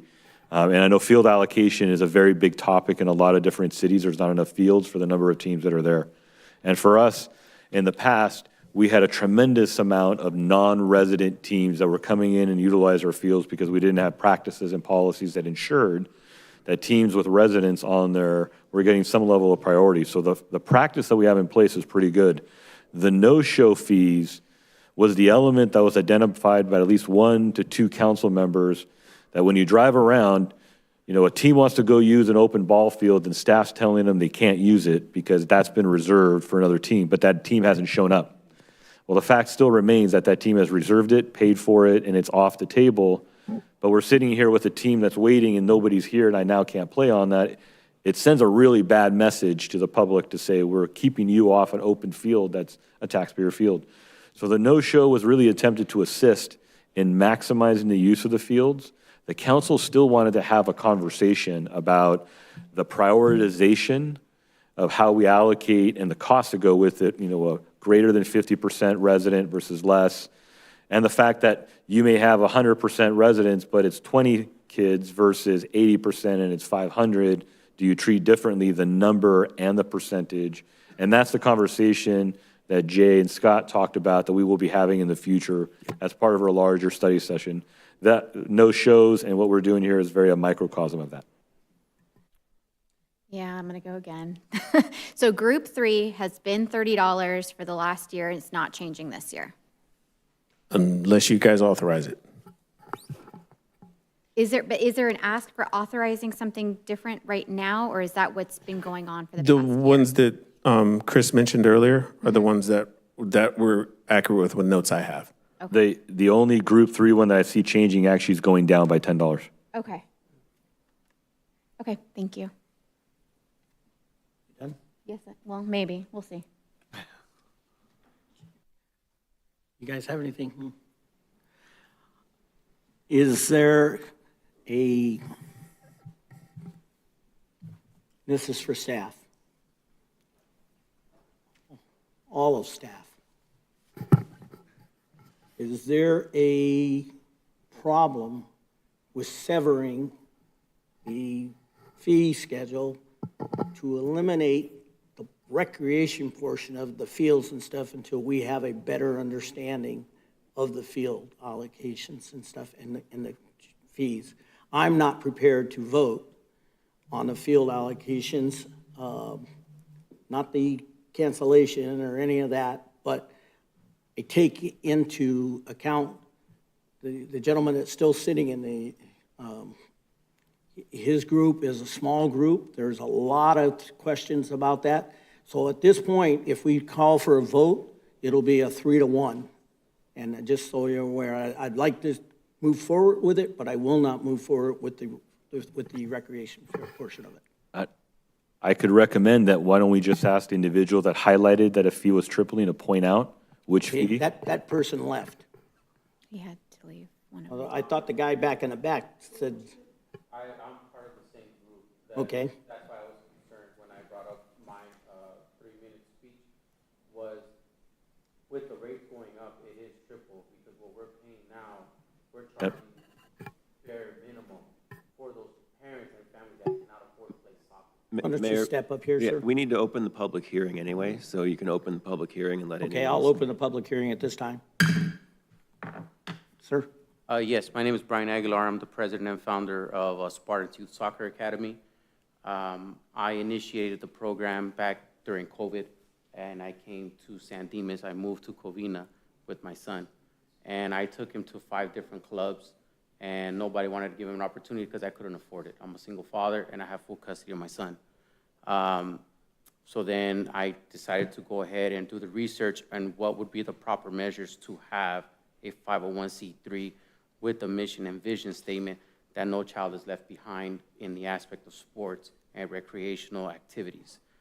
Financial crises as the way they are, inflation has taken a big hit, especially in these programs. Just so you guys get an understanding, local clubs, and I will, if the council allows me, I'm willing to put the names of these clubs, are charging over $2,000 per child to play one game of soccer. We are charging way less than that. With the field fees the way they are, parents are only paying maybe $5 a game just to pay the referee. The Spartans organization will sponsor and provide all equipment as far as goals, uniforms, cleats, stockings, shin guards, anything that the child may need, as well as provide water and an adequate source of food such as fruit in between the games. All tournaments will be covered by the organization. Other recreational groups that have had 2 cities using this park in particular, I've seen them where they had the field for the majority of the time, and I was only allowed to use it 3 hours or 4 hours of the day. And I couldn't fit a game at that time because the league would not approve it. So I had to go rent a different field. It wasn't until I brought it up to Kathleen Bonneman and addressed my concerns was my voice heard, and I am truly grateful for this wonderful city of the opportunity that you guys have given my child and given the opportunity to these other children and families that cannot afford it. We are privileged. We understand this is not a right. We understand this is a blessing. I can provide the books if needed. You guys can see how much we sponsor these children. Whether they know English or Spanish or they speak Arabic, we allow everyone to come in, even without any soccer knowledge or experience. If a child has even the slightest disability, such as autism, we still allow them to play at a competitive and recreational level. And they will receive pristine and adequate training at their level and needs. And as of right now, I can tell you right now, my permit is only $780 for the next 2 months, I believe, or 3 months that I'm using it. I'm only using it from 8 to 2 p.m. I am realistic. I have, like I said, 3 teams. Each game is averaged about an hour and a half. That gives us enough time for the referees to rest and allow the children to play a game at their convenience and at the leisure of the league, providing us a referee. Thank you. Thank you. Could you show me or point out to us where you found that the fees have tripled? Yes, so I would have to go through my email, but the email that I received from Kathleen Bonneman and Allison, Kathleen Bonneman? The school district. Yeah, and from Allison Avila, they explained to us that the potential rate for my particular group would increase while I would have to start paying for the field per hour, and in addition to the lights. Right now, with the group that we have, we were grandfathered in where I'm only paying for the lights, which is perfectly fine because it allows the kids to play during the fall when we are during daylight saving time. In addition to that, it allows us to have our games on the weekend without having to ask the parents to pay $30 to $40 for one game. Right. It only allows us to ask the parents to pay $2 to $5, which is just to the referee. All right, sir, thank you. Thank you. Could, Jay, can you respond to that? No? We need to see if any other public wants to speak. Anyone else wishing to speak on this matter? Hearing none, we'll close the public hearing. Jay? I'm not sure what you want me to address. Well, I'm a little confused about. Okay. This man saying that we're tripling the fees. I think from, And Scott shaking your heads no. I'm a little confused. Do we have miscommunication between school district and city? no, it's not the school district. Okay. It looks like a miscommunication in when fees were approved or were not approved.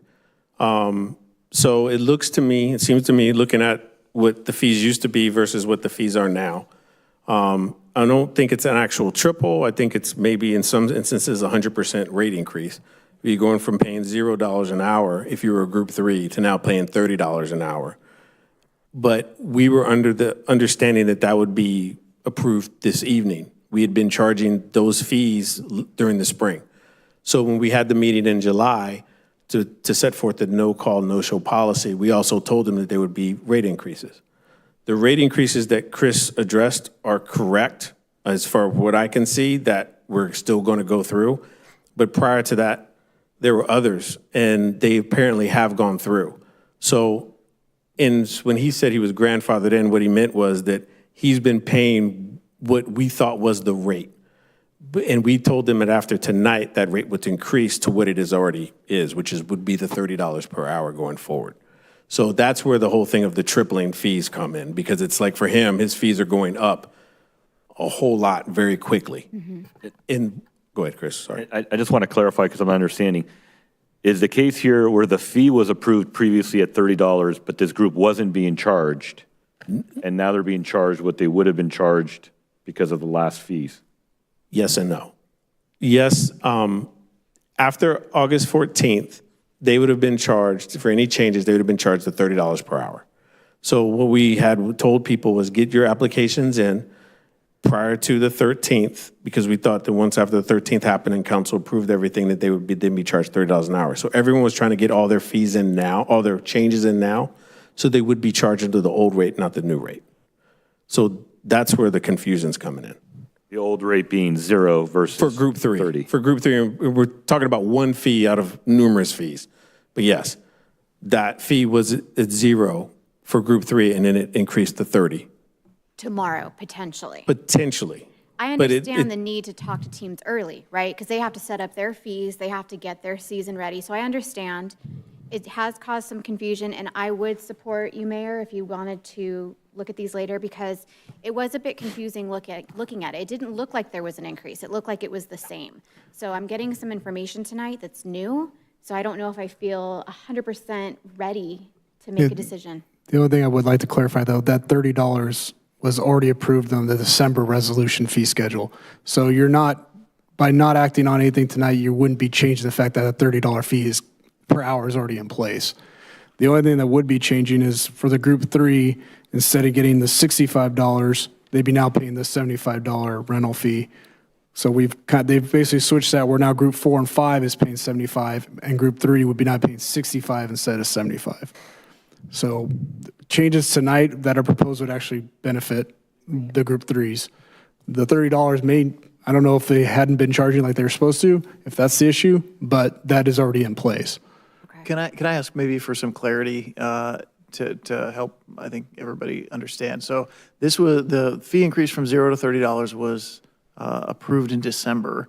At least December. Was that supposed to be something in effect immediately, or was it January 1, and we've just given a grace period? Or what's with the delay between the approval? I honestly don't know. I need to look into it myself.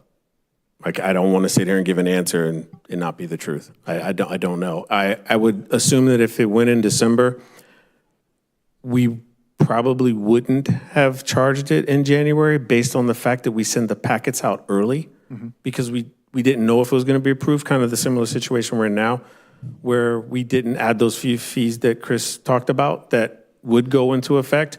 Those were added in that packet, which is why we had the meeting ahead of time. We've had internal conversations when fees are changing. The seasons have a lot of lead time to them. So if I change a fee today, but the season, we're about to start and we're already setting all the schedules and whatnot, it doesn't seem fair to write the second, say, council last night voted for it, by the way, all your fees are now the following. That the last time we did this, we implemented it one season in advance going forward, so not that season that was happening. So it sounds like there was some built-in grace period. It could be, but we should research that to get I will research a precise answer. And then if there is a hiccup, give the staff the latitude to waive it if there's confusion, ambiguity in that, as opposed to look at the fees and say there's some issue with the fees, because that $30 fee was already approved by the council. Any further questions? I have an unrelated question to that. My memory is cloudy tonight, but Wasn't there some sort of a fund that we talked about a long time ago that people could apply for, nobody did, and CDBG scholarship, is that the one you're referring to? I can't remember, again, my memory is, Yeah, I but I'm think just wondering, that's is there a it, yeah. solution there where people, I think it was. okay. There's, I believe, I want to say the budget is, it's typically been, I can't remember the last one, but at least, I think it was 10,000 that people could Correct. apply for a youth scholarship. Yeah. And could this be applicable It's still here on. to? It depends on the, Currently, we've Financial used situation. all the fees up from last year. We used the full 10,000. So it's not an option because it's spent.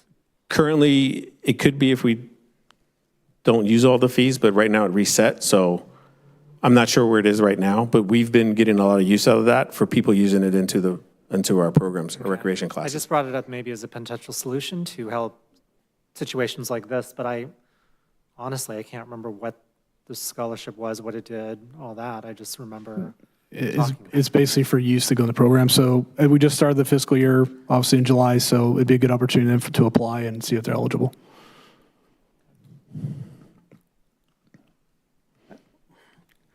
At this point, I'm still rather confused. I will entertain a motion if somebody wants to continue it, someone wants to sever it from the regular fee schedule to the Parks and Rec, but I am not willing to vote dealing with the rec portion of this at this time.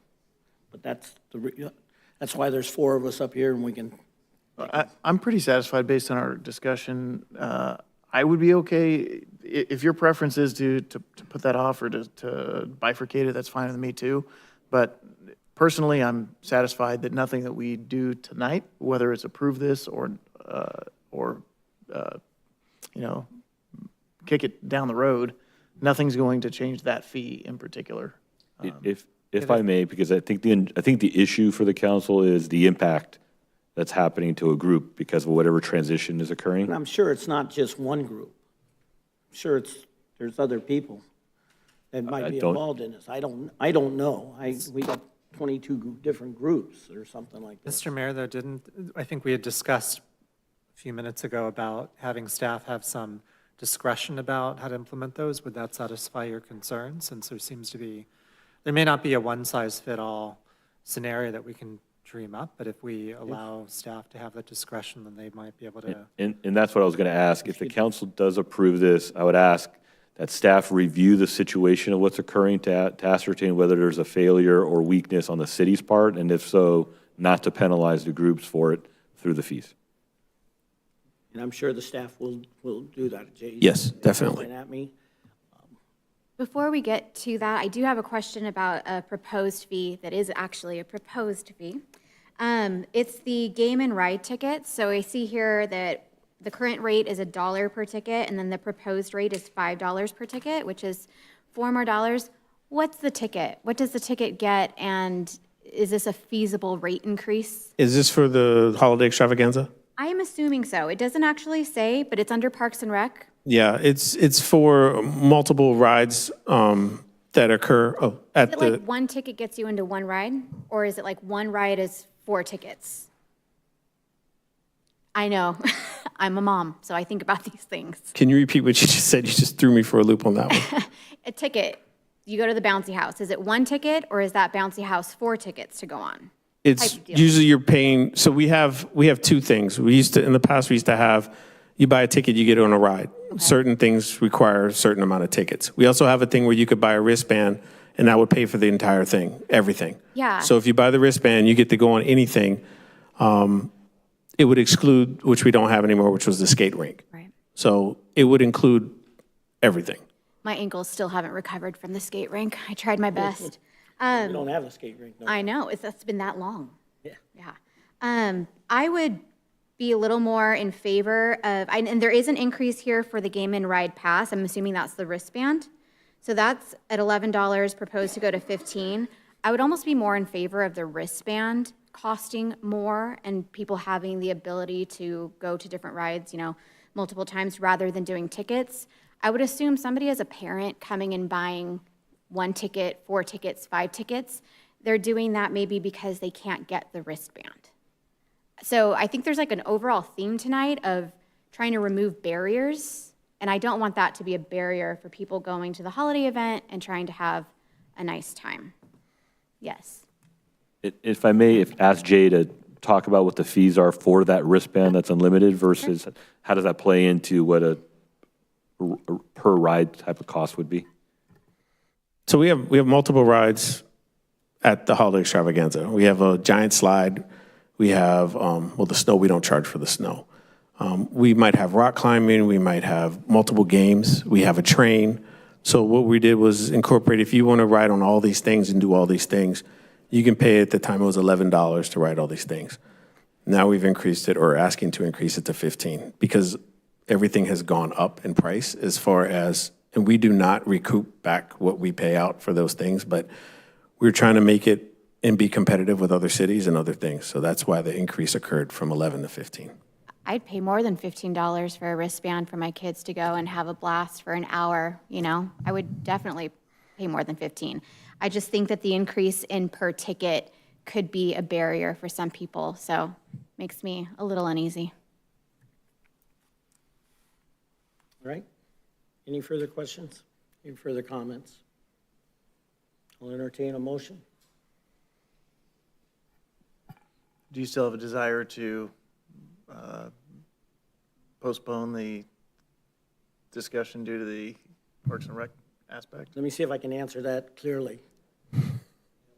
I'm planning on voting no in its current form. So, Mayor, prior to whatever action the council takes, can we ask the Administrative Services Director to tell us if there is any impact if we do delay this item? Can we ask him that question? well, you obviously know the answer already, so. Administrative Services guy? I mean, yeah, depending on how we can split this up, if there's a way to split this up, if we're just going to talk about the game and ride ticket or the sports rental fees, if we can just bifurcate that or change that and the rest can go through, the building permits, the business license, the public works fees, those are my main concern. If we can get those through tonight, that would, I mean, we're talking $100,000 with everything for, or close to that impact. So I'd like to make sure we're considering that before we just decide to go no or. I think in the beginning, I said, I asked if it could be bifurcated, you know, between the rec issues and the.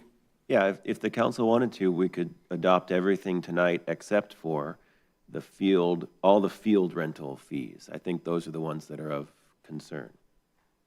And what about this? I do want to talk more about the holiday extravaganza fees. Rachel, on that one, to be consistent, the $11 to 15 is basically an increase of a third. If we did the same type of increase for the ride ticket, so $1 to $3 per ticket, would you be more comfortable with that scenario? So they're still in ratio of each other, a ticket versus the wristband? It's definitely an improvement, and I don't know what other council members are thinking, but a wristband being more than $15 in my mind is okay, as long as we keep the other things down. But yes, I would be more comfortable with that. Okay, I don't know if there's be a motion to make that change. And I mean, just to go over again with the sports rental fees, what we're really talking about is the group 3 field rental rate going from $75 to $65, the group 4 and 5 going from $65 to $75. That's really the only changes that would happen if you said we're just not going to act on sports rental fees. So I'm not really sure what we're trying to gain by just skipping those ones, but those are really the impacts you're deciding on tonight. By not doing an act, you're basically keeping the same resolutions in place, so the $30 would still be in place. I understand what you're saying, but my comfort zone is not there. I'm going to be voting no on the sports fees at this time. That's why there's 4 people up here, and they have that opportunity. But I will telegraph my note, and I have been many times on the wrong side of a 3-to-1 vote or a 4-to-1 vote. So the reality is, at this point, my feeling is I don't quite understand exactly what's going on with the sports fees, and I'm not willing to see some horizon until I have some better explanation. Okay, so Jeff, do we need a motion to vote for all the fees except for the sports fees, and then, I'm sorry, no, go ahead, Chris. Chris? Thank you, Mr. Mayor. Just a question to the finance director. What is the estimated revenue from the changes on the game and ride tickets and pass, roughly? Can we get just a rough guesstimate of how much money we're really talking about offsetting for those events? Talking about for the extravaganza or something like that, game and rides? Correct. Perhaps So the Jay, do you $4 know? a pass and the $4 a ticket, if you had to guesstimate, how much money are we recouping for that? About $600, $680. Okay. That's not much considering the event is a $60,000 to $80,000 event in total, to go to your point. And so can I make a suggestion at the action we could take? I am concerned that the staff report doesn't articulate the field allocation changes. And we have a report that's really thick. And so I recommend that we improve the fees that are stated in the staff report, with the exception of the game ride tickets and pass, and allow those items to come forth with the field allocation items at the future council meeting, so that the public is actually seeing in the staff report which ones are actually changing. Would that Sure. work? Is that something that the council could consider? One question, Michael, if we do delay approval of those items, is there a revenue impact? Or, I mean, I don't really have an understanding of how, right now, what the field use is and how this would impact it. I don't know, Jay, do you It's know how it's much on a we monthly typically- basis, so So probably not. 'cause it we're in wouldn't have a August. very large impact. I mean, at this point, I don't think we haven't been charging the $30 an hour, so aside from projection wise, there wouldn't be a current impact from what we're currently generating. Well, Mr. Mayor, like I said, I think I was able to wrap my head around it enough to feel comfortable moving forward, but what I'm not comfortable with is the mayor not comfortable moving forward with it. So if you're not comfortable. Remember what I said. Then I'm not There are four comfortable. people up here, and I've been on whatever side of at this point.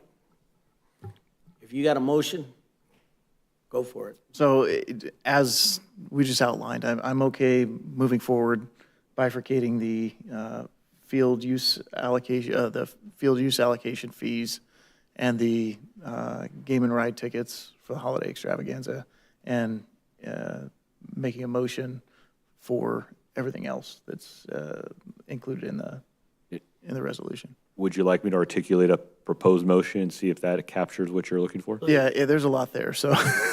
So I recommend the proposed motion to be that the council approve the resolution changing the fees that are articulated in the staff report, with the exception of the game and ride tickets and the game and ride pass fee increases, and for staff to return back to the council at a future meeting with the remaining fees articulated in the staff report, any other ones that are changed in the fee schedule. I would, go ahead.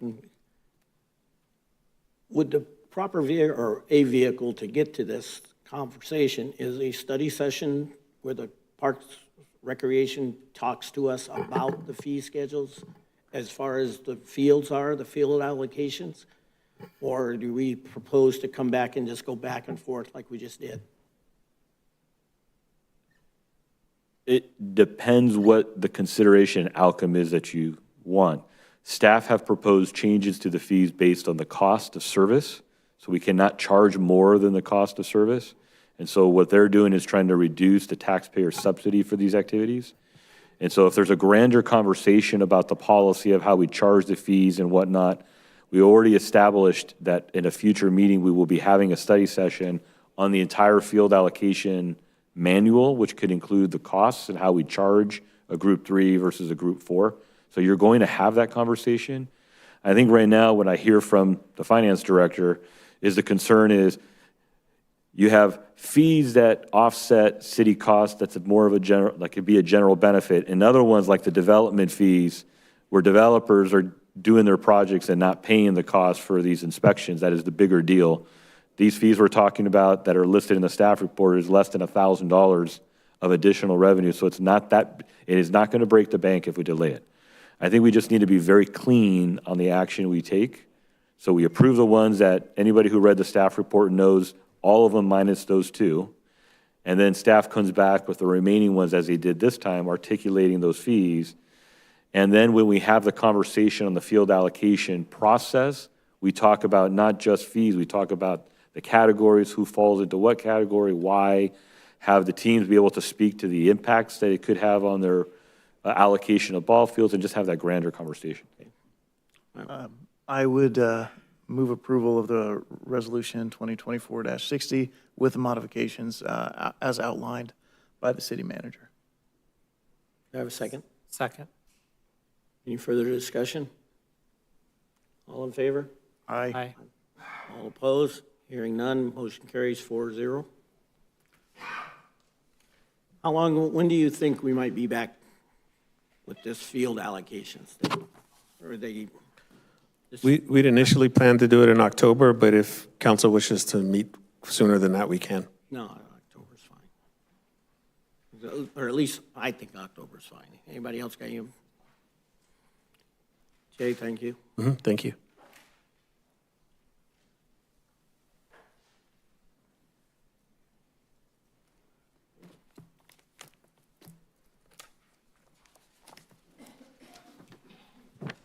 Oral communications, members of the audience, speakers are limited to 3 minutes, or it may be determined by the chair. Anyone wishing to speak to the council at this time?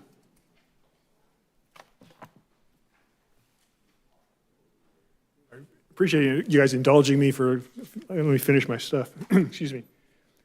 When I was giving my previous comment, I probably didn't make it real clear, the Metrolink and Metro are going to 3 consecutive stations. What they will be is when they finish this, our current project, Pomona will be the first station. North Pomona will have both a Metrolink and a Metro station combined. When they go to Claremont, it'll have the same. When they go to Montclair, it'll have the same. It'll be 3 consecutive stations with both a heavy commuter rail and a light rail, and it's kind of unheard of. When Metro was doing they actually proposed getting rid of the Claremont station, about 5 or 6 years ago. Back then, it was $40 million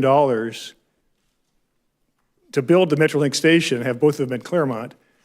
That's when the project cost $40 million. Excuse me, $400 million. It was $40 million. Now it's $800 million, so I'm assuming it's going to be $80 million to build that Claremont station. It's going to have very few riders. In my head, the number is going to cost about $1 million per rider. That's the accommodation cost. If they have 50 riders, it kind of surprises me, actually. The parking lot's empty. There's some people dropped off. When Metro comes with the light rail, more people will use the light rail than the heavy rail, I think, by far. I was also going to mention the Olympics. It was going to be a car-free Olympics. I didn't really watch it. Now they've kind of stepped it back. Now they call it Transit's first Olympics, is what I saw the mayor talking about, not the LA mayor. And now they're saying that the big venues will have cars.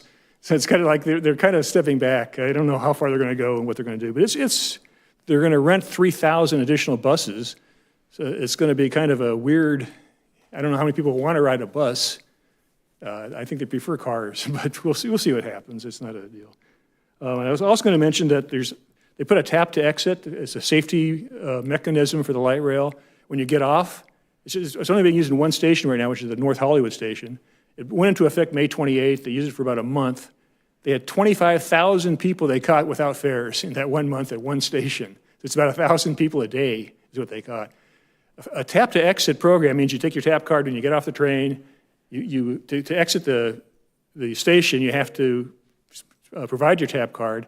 But it's very easy to jump over or go aside or whatever. So they have transit officers just standing there watching it. So it takes a physical person. They go in people of 2. I went to the Azusa station. They don't have tap to exit, but they have a transit officers now. It's better, but it's still not a good situation. They said they're overwhelmed themselves. Pomona is going to have tap to exit, but Azusa never will. Just for your guys' information. Thank you, Pete. Anyone else wishing to speak? Yes, sir. I just have questions if, for the park fees and everything, would it suffice if you guys would like the information I was given per permit, that way you guys can see what our fees were when we're applying for each permit. Because just like they were stating before, we have to apply in advance. So when we use the fields in the fall, we're applying early summer. So the fees are regulated ahead of time based on what we were using in the previous permit. What can I do for my organization, for you guys to better understand the situation and maybe accommodate whatever missing links you guys may have? Okay, sir, I understand what you're saying, but could you take your conversation to Mr. Wasserman and explain it to him? And then he'll decide What information you guys would need? what we may need. Okay, All perfect. right, That- but that I was just an appreciate you appreciation. offering it, and Mr. Wasserman makes himself available to you. Perfect. Thank you, sir. Thank you.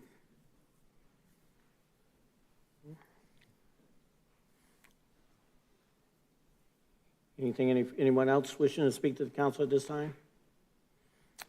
Hearing none, Mr. City Manager. Thank you. Just one update. It's regards to the San Dimas Loop.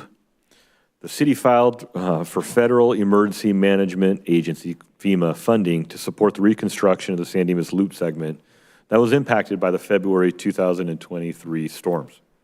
It was a very long process. Unfortunately, the city received a formal denial from FEMA for the $4 million to fund the reconstruction of the loop. We fought hard, even though we had an initial denial, and used every mechanism we had to have them reconsider that, and unfortunately, it was still a no. We will be looking towards potential alternative funding through our insurance provider. However, at this point, we are moving forward with the San Dimas Loop project using existing city funding, which was allocated and approved already by the city council for the loop. Residents will see disruption due to work being done by utilities, as well as the city's reconstruction work. We are currently out to bid on the project and are waiting to see where it goes from here. So for those residents, we will be providing the appropriate communications, updating the website with the status of that project. And thank you to Public Works and Sherry Garwick, our director, in terms of moving this forward and the innovative solution that kept the road open, even though we initially were going to close it until we reconstructed it. So with that, Mr. Mayor, I'll turn it back to you. Thank you. Any questions for City Manager? Mr. City Attorney? Mayor, our first closed session item tonight is a significant exposure to litigation item, and under the Brown Act, I need to make a statement that it involves significant exposure to litigation related to potential liability for contamination at the BKK landfill in West Covina. Thank you. Okay. Members of the City Council, members' reports on meetings attended at the expense of the local agency. Hearing none. Council members' requests for future items, comments? Ms. Rectakos. All right, I'm up. I just wanted to let everybody know that our San Dimas Business of the Year, which is Livia Kitchen, is having a chamber mixer on Thursday at 5 o'clock. So stop on by for some good food, some good people. Let's make sure that we continue to support them. There's another event coming up September 28th. It is Seroptimus of San Dimas Laverne's Trivia Night. This is an annual thing. This is our second time doing it. It gets better and better. There will be an auction, a silent auction, a trivia, and dinner. So that is September 28th from 6 to 8 at Hillcrest in Laverne. Please consider coming out and supporting us. It's so much fun. And it supports scholarships and grants for young girls continuing their education.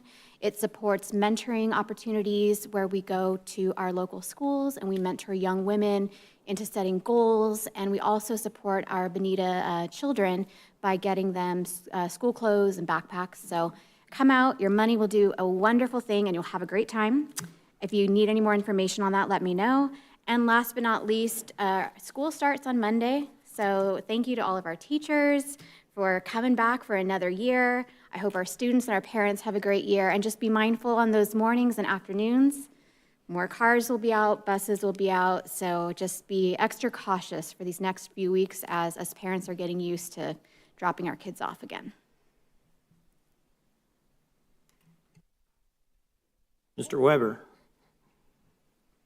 I've got one thing, and then I just want to say thank you to city staff. A couple of weeks ago was the City of San Dimas' birthday celebration. That was a really well-attended event. The city council was there. We had other elected officials from the state level that were there, and saw lots of friendly faces that were familiar in the community that all came out to celebrate the City of San Dimas' birthday. It was a great event. It was a little warm, but everybody survived.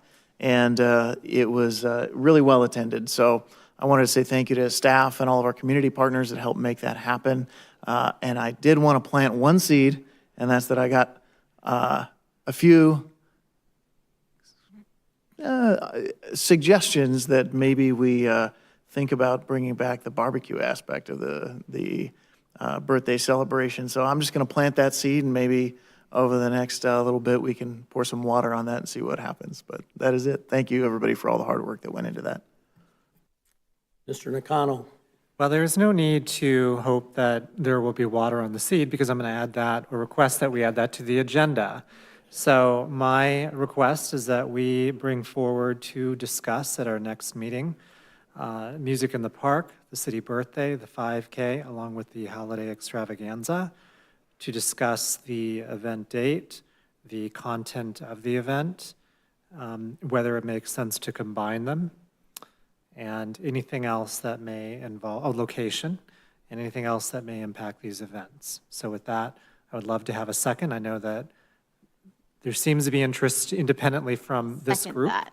and it is worth watering that seed. I'll third it. Great. Right. Anything else? Thank you. All right. Everybody get your pillows, lean back, and take this ride, because we're going to do it until tomorrow morning. Or maybe not. Last 2 weeks has been pretty busy around San Dimas. We not only had the birthday barbecue, but we had National Night Out. There was something else we had. I just lost it, I'm sorry.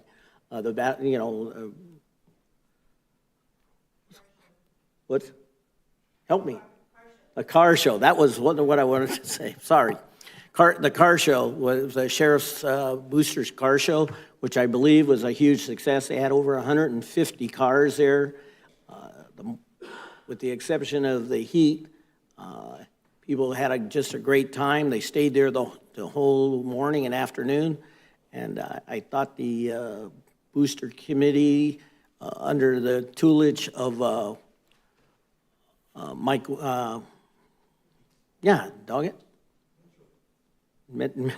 Mike Wallace and Mitchell Crawford, and other people, everybody helped. So, thank you guys very much for a great car show. And I expect it'll be bigger and better. They had, like I said, over 150 cars there, and a lot of people enjoyed it. And I was surprised that, it's a lot of car enthusiasts, but there is a lot of people in San Dimas who just know that date and that they're related to it, and that's a good thing. A couple of,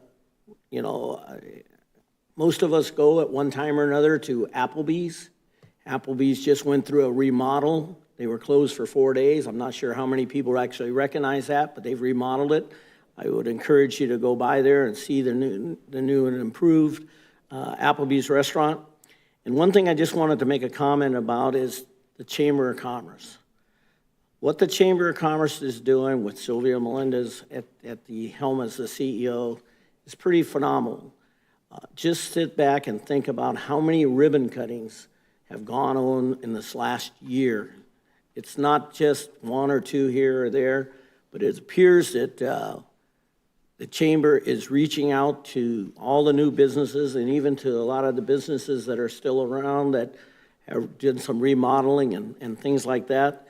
And I would encourage you to start going to some of these ribbon cuttings to show that we as a community appreciate the new businesses. And I want to thank the Chamber and their board for Sylvia's tutelage in this thing, because she is a driving force, and I think we all know that, and I appreciate that. You know, a lot of things happen in the community because people talk. And over the last decade or so or more, one central topic comes up when you're just talking to people. And it doesn't matter if you're talking to people in San Dimas, but if you're talking to people anywhere in the world that I've been, and I haven't been to many places, but I have other people who have been. But people reach out and they say, "Where are you from?" You say San Dimas. And the first thing they remark is the home of Bill and Ted. Absolutely, hands down, if you're talking to people 1,000 miles away from here or 5,000 miles, we've had people come from China and things like that. And the first question they want to know is, "Hey, where's Bill and Ted's, where did that happen at?" or whatever. So what I would like to do is I'd like to request a fellow council member to support me in agendizing a discussion and creating a Bill and Ted monument. And that can be something as minus as a photo opportunity where we take a picture across the way and we put a plaque and we do anything to, we could use you for the model. We'll use the city manager as a model of, I don't know which one, Bill or Ted. He kind of looks like Keanu Reeves. Yeah, I would request some support at first, to at least talk about it and agendize it. And then that could be as something as we create a subcommittee or ask for help from the community to sit down and discuss something like that. So if anybody's interested in that, I'd appreciate it. Mr. Mayor, one of the things that I did before I was elected was I toured Route 66. I drove it all the way from Santa Monica to Chicago and back. And given that San Dimas is along Route 66, I think the opportunity is a fantastic one for such a monument. You may not have recognized my voice when I called in maybe 3 or 4 years ago, but I actually suggested this to council during COVID. I had called in and had suggested that the council take such action. So I'd be happy to support you in that endeavor. I'd appreciate that.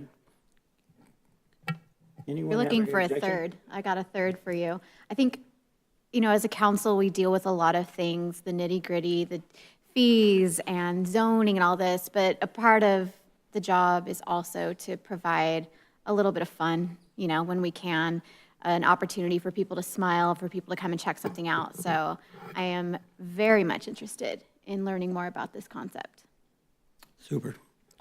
Could we get that agendized, please? Most excellent. Real nice, real nice. With the wine walk, what's that got to do? The wine walk theme is most excellent. Oh, yeah, that's Yeah, good. that's coming up too, guys. Super. Well, if nothing else, this community has a lot of events that are going on with the help of our city staff, which is super. And another important group that we always sometimes we know that are there is the volunteers. The volunteers in this community are second to none, and I want to make sure that we all acknowledge the fact that our volunteers, no matter what level they are, the community can't prosper, can't go forward without people helping us and not having all of these events. So I encourage the continuation of these type of events, right? So look forward to somewhere in the future, we're going to talk about Bill and Ted's. Okay? I'm just waiting for the report, Mr. Mayor, if you want me to read what's coming up on closed session. I thought he did. There are, Go ahead. council will go into closed session to discuss 3 cases, which include 2 cases of conference with legal negotiators, both represented and unrepresented employees, and 1 conference with legal counsel for anticipated litigation. Any reportable action will occur after the closed session. Thank you. I'll entertain a motion. Second. Good night. We'll talk to you in 2 weeks.